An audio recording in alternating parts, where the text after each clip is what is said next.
Hey guys, good afternoon, happy Wednesday. It's Daryl here. It is 9 a.m. here in Connecticut on the East Coast, and this is about the preceding video. The video preceding this, and the title is a little sketchy because once again, I'm not sure what I can include if I want these videos to be monetized. So the video just talks about an incident and how I want you guys' opinion. I've been spending the last 2 hours looking into this situation more. The situation was the police pulled over this car that had a boyfriend and girlfriend. The boyfriend supposedly, or on film, dragged his girlfriend into the car. He had a tire iron. He shoved down and assaulted another person trying to stop him. They got pulled over eventually in Hartford, next door to Wethersfield. They were Wethersfield police. The incident happened in Wethersfield. And immediately a bunch of Hartford residents started yelling at the police and got in the middle. The police got out of the car with their guns drawn. Now, the police were extremely calm and collected, did not yell. They kept repeatedly saying that these bystanders did not know the situation. The police stand back. They'll talk to them after. And this video confounded me because, first of all, it was the fact these bystanders just jumped in aggressively got my attention, and the way the police responded, very mellow, considering that it was a potentially volatile situation where a lot of people could have gotten hurt. And something about it didn't seem right. So I did some more investigating, and it makes sense. A lot of this makes sense. I think there needs to be dialogue. I think the people of the community in Wethersfield and the police department need to sit down, and not just once. They need to get together on a weekly basis and work together. All right, here's the story. First of all, I want to say that boyfriend, girlfriend, they were not African American. They were both Hispanic, Puerto Rican, I assume, but Hispanic, okay?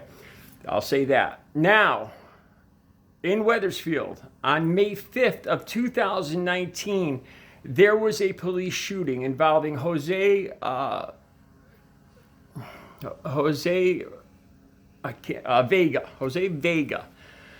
And I just watched the video. The Wethersfield police attempted to pull this car over. They got out, they started to walk up to the car. Jose Vega, an 18-year-old, drove away. The police got back in their car. They ended up hitting the car and kind of cornering it in the middle of the road.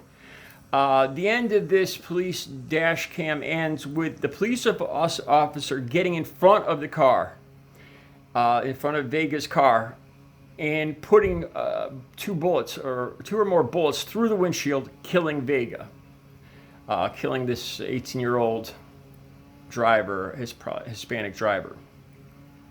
So, that being said, that was in the direct vicinity of this situation that just happened in the last couple of days. And not only that, but I made a video probably not within the last month talking about two racial incidents in Wethersfield again, where a mother and her child were looking for a bike at a pawn shop, and they were approached by a white man aggressively saying the N-word and yelling at this 8-year-old boy and his mother. A terrible incident. And another incident in Wethersfield the same day involving another man getting out of a truck, confronting a black man cutting a lawn, and pulling a gun on him, saying that he looked out of place. These two incidents just in the last month or two in Wethersfield. Let me tell you, Wethersfield is approximately 60% African American too. It's a nice town. I used to deliver there. There's a lot of working African American families, professional families. It's a good town. But it would appear there's a lot of racial tension in this town now. Now, see, now that I've looked these things up, it kind of accounts for the video that I made, the video preceding this, where I was confounded because the police seemed very understanding, relaxed, considering how they were being aggressively approached. And I was amazed by the bystanders aggressively approaching the police just out of the blue like that. And this kind of puts it all into context.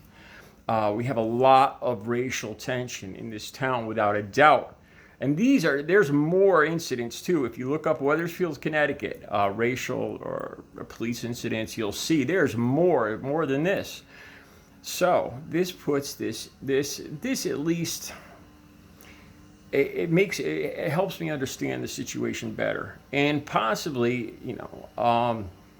what can be done to help this situation. I think the police and the people of the community need to get together, and not just one time, but on maybe ride-alongs with the community, going for ride-alongs with the police working with the community. This needs to happen otherwise there will be more violence against the police against the community. There's a lot of tension, and it needs to be resolved. So it puts the preceding video into a little context. And again, I apologize for the title of the video. It's not very descriptive. And once again, I'm trying to walk this fine line of giving you guys enough of a description where you want to click on the video, but not going past my monetization advertising requirements. And it's still a thin line I'm trying to walk, and I'm learning. All right, you guys have a good Wednesday.